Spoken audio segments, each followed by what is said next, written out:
রাধে রাধে বন্ধুরা, good morning সবাইকে। কেমন আছো সবাই? আশা করছি সবাই খুব ভালো আছো। আমরাও কিন্তু বেশ ভালো আছি। তো আজকের বারটা হচ্ছে রবিবার। এখন ঘড়িতে বাজছে সকাল ওই 6:30টার মতো। এখন থেকেই তোমাদেরকে সাথে নিয়ে আমি আমার আজকের ভিডিওটি শুরু করছি। আশা করছি ভিডিওটি তোমাদের ভালো লাগবে। তো দেখো, সকাল থেকেই কিন্তু আজকে প্রচণ্ড রোদ উঠেছে। দেখতেই পাচ্ছ তোমরা, জানলা দিয়ে জানলার কাচটা এখন আমি খুলিনি, তো পর্দার দিয়েই দেখো বিছানার মধ্যে কিন্তু বেশ রোদের আলো এসছে। আর মনটাও জানো তো একটু খুশি হলো রোদটাকে দেখে, কারণ কিছু জামা কাপড় কাচার ছিল, সেগুলো ধুয়ে দেব। আসলে কি বলতো, এখন এতদিন এই 2-3 বছরে এরকম বৃষ্টি হয়নি যতটা কিন্তু এই বছরটাই হচ্ছে। এই বছরে কিন্তু প্রচণ্ড বৃষ্টি হচ্ছে আমাদের উত্তর দিনাজপুরে। আমি উত্তর দিনাজপুরে থাকি, তোমরা জানোই। এদিকে কিন্তু রোজ যখন তখন বৃষ্টি চলে আসছে, জানো। ছাদের মধ্যে যে কতবার দৌড়তে হচ্ছে তার কোনো ঠিক ঠিকানা নেই। ওই একবার মেলে দিয়ে এসছি, তারপরে আবার 2 ঘন্টা পর আবার বৃষ্টি আসছে। বৃষ্টিটা ওই ধরো 5 মিনিট বা ধরো 6 মিনিট এরকম থাকছে, কিন্তু এত জোরে হচ্ছে, যখনই হচ্ছে বৃষ্টিটা এত জোরে হচ্ছে, জামা কাপড়গুলো ভিজে যাচ্ছে। আবার সেই দৌড়ে গিয়ে ছাদ থেকে জামা কাপড়গুলো তুলে আনতে হচ্ছে। তারপরে আবার দেখছি বৃষ্টি যেই কমে গেল, তার কিছুক্ষণ পর আবার কাঠ ফাটা একদম রোদ বেরোচ্ছে। এই করতে করতে কোমরে প্রায় ব্যথাই ধরে গেছে, জানো তো। তো যাই হোক, তো আজকে দেখলাম সকাল থেকেই রোদটা উঠেছে, সেই জন্য মনটা বেশ আনন্দ লাগলো। তারপরে এই যে দেখলেই তোমরা, সকালবেলা কিন্তু বাসি বিছানাটাকে আগে গুছিয়ে নিলাম। আর বাসি বিছানা না গুছিয়ে কিন্তু ওঠাটা ঠিক না। সবাই দেখবে, আমরা যারা গৃহিণীরা রয়েছি, আমরা কিন্তু সবাই সকালে উঠে সবার আগে কিন্তু বিছানাটাকেই গুছোই। তো দেখো, এই যে বিছানাটা গুছিয়ে নিলাম, তারপরে এই ঘরগুলো ঝাড় দিয়ে নিচ্ছি। আর কি বলতো, সকাল থেকে এই কাজ করতে করতে কখন যে সময়টা ঘড়ির কাঁটাতে কি বলবো, পাল্লা দিয়ে দৌড়তে হয় ঘড়ির কাঁটার সঙ্গে, তাও পারা যায় না। এই দেখো, এইটুকু করতে করতেই দেখছি ঘড়িতে 7:30টার মতো বেজে গেছে। এই বিছানা গোছালাম, এই যে ঘরটা ঝাড় দিলাম, এই সোফাটাকে একটু গোছালাম, তাতেই দেখো 4:30টা বেজে গেছে। দৌড়েও পারা যাচ্ছে না, এরকম অবস্থা। তো যাই হোক, কী আর করবো বলো, ওই ঘড়ির কাঁটায় যদি না 13-14 ঘন্টা থাকতো, 12টার জায়গায় যদি 13টা বা 14টা এরকম একটা আরও 2-1 ঘন্টা যদি বেশি থাকতো, সেই 2 ঘন্টাও মনে হয় আমাদের গৃহিণীদের জন্য কম পড়তো। আমরা সারাদিনে এত কাজ করি, কাজ যেন বেলা শেষ হয়ে যায়, সময় শেষ হয়ে যায়, দিন শেষ হয়ে যায়, কিন্তু আমাদের কাজ কিন্তু একদমই শেষ হয় না। এই যে মনে হয় কি আরও 2-1 ঘন্টা যদি পেতাম তাহলে হয়তো ভালো হতো। তো কী আর করার, ঘড়িতে তো 12টা অবধি ওই সময়টাই, 24 ঘন্টাই সময় রয়েছে আমাদের সারাদিনে। তো সেই জন্য আর তো কোনো সময় নেই, তার মধ্যেই যতটুকু যা পারো করে নাও। তো দেখো, আমি এই যে তোমাদের সঙ্গে কথা বলতে বলতে কিন্তু আমার সব কাজই আস্তে আস্তে করে হয়ে যাচ্ছে। তো এই যে এখন ঘরটাকে ভালো করে মুছে নিচ্ছি।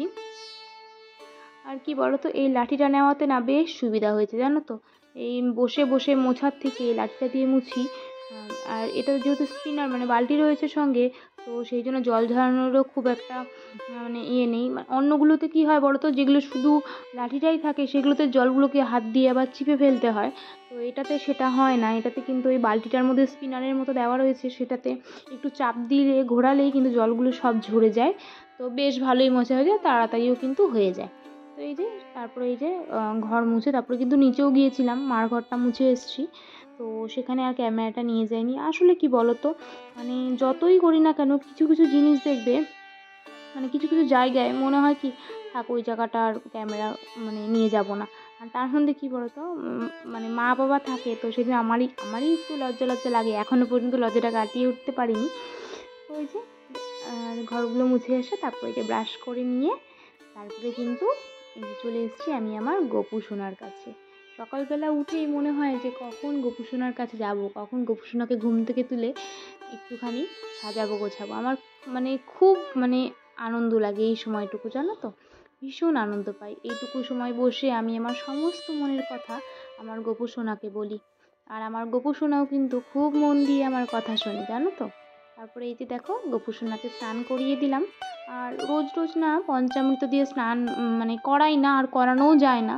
তো বিশেষ দিনগুলোতে বা ধরো যেদিন ইচ্ছে হলো সেই সময়টাতেই পঞ্চামৃত দিয়ে স্নান করাই আমি। আর কি বলো তো, দুধ তো মনে করো আমাদের বাড়িতে তো আর গরু নেই যে দুধ সবসময় পাওয়া যাবে, তো দুধ ছাড়া তো হবে না। তো সেই জন্য দুধটা নেওয়ার জন্যও তো আগে থেকে বলে রাখতে হয়, আমাদের পাশের বাড়িতেই রয়েছে, তো সেটাও আর বলা হয় না। তো যাই হোক, এই যে তারপরে এই যে গোপুসোনাকে সেবা দিলাম, সেবা দিয়ে তারপরে কিন্তু একদম রান্নাঘরে চলে এসেছি। আর আজকে কিন্তু নিয়ে এসেছিলো হচ্ছে এই যে দেখো পুঁটি মাছ। পুঁটি মাছ খেতে কে কে ভালোবাসো সবাই কিন্তু কমেন্ট করো, আমার ভীষণ ভালো লাগে। আর আজকের পুঁটিগুলো কী ছিল বলো তো, দেশি পুঁটি ছিল, মানে ওই চাষ করা না আর কি, লোকাল পুঁটি ছিল। আর পুঁটিগুলোর মধ্যে না মানে পেটে বেশ ডিম ছিল জানো, ভরা ভরা ডিম খুব। আর ডিমগুলোর কি স্বাদ, মানে এমনি যে মাছের ডিম আনে তার থেকে ভীষণ মানে খুব বেশি স্বাদ। তারপরে এই যে পুঁটি মাছটাকে ভেজে নিয়ে এই যে দেখো রান্নাটা মাছের ঝোলটা বসিয়ে দিচ্ছি। আর তোমরা যারা আমার রেগুলার ভিডিও দেখো তারা জানোই আমরা কিন্তু বেশিরভাগ দিন সবজি দিয়েই ঝোল খাই, কারণ আমাদের বাড়িতে মানে সবাই একটু তেল কম, ঝাল কম, মশলা কম, এই সব খাবারের প্রতি একটু বেশি আসক্ত। তো যেখানে যেমন সেখানে তেমন। আমরা মেয়েরা ওই বলে না, মেয়েরা হচ্ছে জলের মতো, যেই পাত্রে রাখবে সেই পাত্রেরই আকার ধারণ করবে, সেরকমটাই কিন্তু আমরা। আর আমরা যারা গৃহিণীরা রয়েছি তাদের কি মনে হয় বলো তো, মানে সব রান্না করে নিজে খাবো, নিজের মনের মতো করে রান্না করে খাবো সেটা কিন্তু না। আমরা চাই সবার মনের মতো করে সবাই যেন খেতে পারে, সেটাও কিন্তু আমাদের দেখবে খুব ভালো লাগবে। কারণ কি বলতো, যদি তুমি একটু মানে আমাদের বাড়িরই কথা বলছি, ধরো তেল মশলা যদি একটুখানি বেশি দিয়ে রান্না করি তাহলেই হয়তো বাবা বলবে তেল মশলা বেশি হয়েছে, তোমাদের দাদাও বলবে তেল মশলাই বেশি, এখানে কিন্তু মনটা একটু হলেও খারাপ হবে। তো সেই জন্য আমি ওদের মতো করেই রান্না করি, আর ওরাও কিন্তু ভীষণ পছন্দ করে আমার রান্না করা খাবার। তো এই যে দেখো ঝোলটা হয়ে গেছে, তারপরে এই যে দেখো ভাতটা ফুটছে, ভাতটাকে নামিয়ে দেবো। ভাতটা হয়ে গেছে, আর ওদিকে দেখো মাছের মাথা দিয়ে না এই সবজি দিয়ে, মানে ওই আলু, পটল, বেগুন, মূলো, ঝিঙে, আরও যদি কিছু থাকে মনে করো এই শোলা কচু, তারপরে তোমার হচ্ছে থোর, এইসব যদি থাকে, এইসব দিয়ে মাছের মাথা দিয়ে বেশ একটা ঘন্ট হয় এই বাড়িতে। আমি না এই বাড়িতে এসে এই ঘন্টটা প্রথম খেয়েছি জানো তো, আমার বাবার বাড়িতে আমি কোনো দিন খাইনি এই ঘন্টটা, তো ভালোই লাগে, খারাপ লাগে না, ওই আদা বাটা দিয়ে বেশ সুন্দর লাগে খেতে। তো তোমাদের সঙ্গে কথা বলতে বলতে আমার রান্নাটা কিন্তু কমপ্লিট হয়ে গেছে। তারপরে এই যে দেখো আমি গ্যাসটাকে কিন্তু ভালো করে মুছেও নিয়েছি, আর একটুখানি তাড়াতাড়িই করছি। আসলে কি বলো তো, রোদটা এতটা পড়েছে না, মানে এত গরম লাগছিল রান্নাঘরটার ভেতরে। আর আমাদের রান্নাঘরটা না ভীষণই ছোটো, এই যতটুকু দেখতে পাচ্ছ এদিক থেকে ওই দিক এইটুকুনি জানো তো, ওই একজন ঢুকলে দুজন ঢোকার আর জায়গা নেই, মানে দুজন যদি ঢোকে না মানে রান্নাঘরে প্রচণ্ড অসুবিধা হয় নড়াচড়া করতে জানো তো। তো ভীষণ ছোটো, তো সে গরমের মধ্যে আরও কী হয় বলো তো, চিমনি চালানোর জন্য অনেক সময় জানলাগুলো বন্ধ করে রাখি, মানে রাখতে হয়, কিন্তু আমি না রাখি না, মানে যদি জানলাগুলো বন্ধ করে রাখি তাহলে তো দম বন্ধ করে মনে হয় মারাই যাবো আমি। তো সেই জন্য জানলাগুলো খোলা রাখি, এদিকে মানে দুটো তো এদিককার জানলাটা বন্ধ রাখি, আর ওই সামনের দিকটা তোমরা দেখোই ওই জায়গাটা কিন্তু খোলাই থাকে, ওটা দিয়ে একটু একটু হাওয়া আসে। আর আমার পাশের বাড়ির যাগুলোও আছে তোমরা জানোই, যারা শ্বশুরের বাড়ি, তো তাদের সঙ্গে একটু একটু ওই রান্না করতে করতে কথা হয়ে যায় আর কি, গল্প হয়ে যায়, ওটাই বেশ ভালো লাগে আমার। তো যাই হোক, তারপরে এই যে রান্নাঘরটা মুছে চলে এসেছি, জামা কাপড়গুলো ধুয়ে দিয়েছিলাম, সেই জামা কাপড়গুলোকেই নিয়ে এসেছি জানো তো। আজকে আর বৃষ্টি হয়নি, ভীষণ আনন্দ পেয়েছি, জামা কাপড়গুলো শুকিয়ে গেছে। আর সকাল সকাল রোদে দিয়েছিলাম, না হলে কি বলো তো, মানে ওই আধ ধোয়া মানে আধ শুকনো জামা কাপড়গুলো যেন দেখবে কেমন একটা যেন গন্ধ বেরোয়, আমার ওই গন্ধটা একদম ভালো লাগে না। তো সেই জন্য এই যে রোদে শুকিয়ে গেছে, এখন জামা কাপড়গুলোকে ভাঁজ করে নিয়ে যেটা যেখানে থাকে সেটা সেখানেই রেখে দেবো।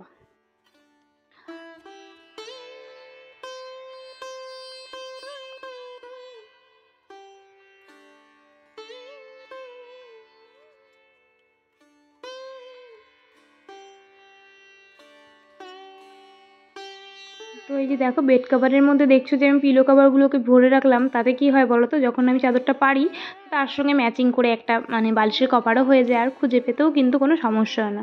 তারপরে এই যে দেখো জামা কাপড়গুলো যেগুলো আমি মানে গুছিয়ে রেখেছিলাম সেগুলোকে এই যে যেটা যেখানে সেটা সেখানে রেখে দিলাম, এই যে আলনায় কিছুটা গুছিয়ে রাখলাম, আর কিছুটা কিন্তু আলমারিতে মানে শোকেসটার মধ্যে তুলে রাখবো। আর তো দেখো এই যে এই ট্রলিটা দেখতে পাচ্ছ, এই ট্রলিটা আমি গিফট হিসেবে পেয়েছি। তো ভীষণ ভালো ট্রলিটা, স্কাই ব্যাগসের রয়েছে আর ভীষণ কোয়ালিটিটাও ভীষণ ভালো, 18 সেমি, মানে খুব ছোট।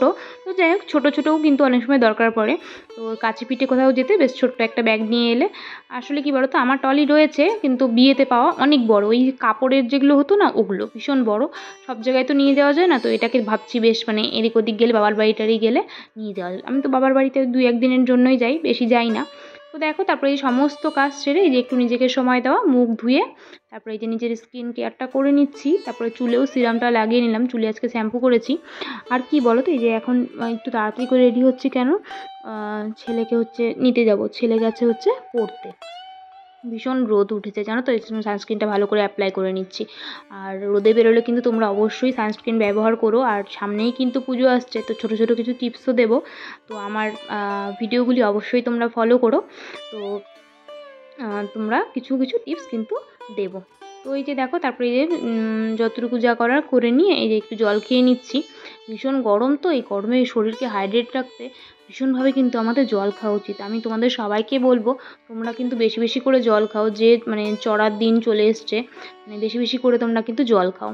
তো দেখো এই বেরিয়ে পড়েছি ছেলেকে নিয়ে আসতে, ভীষণ রোদ, আমি এটুকুর মধ্যে ঘেমে নিয়ে এক হয়ে গেছি, ছাতাটাও সঙ্গে নিয়ে নিয়েছি, ছেলেটারও তো আসতে কষ্ট হবে বলো। তারপরে এই যে দেখো ছেলেকেও নিয়ে নিয়েছি, এখন আমরা বাড়ি যাব। তো আজকের মতো ভিডিওটি এই পর্যন্তই রাখছি, দেখা হচ্ছে আবার পরবর্তী ব্লগে। তো ভিডিওটি কেমন হয়েছে জানিও, ততক্ষণ পর্যন্ত তোমরা সবাই খুব ভালো থেকো, টাটা।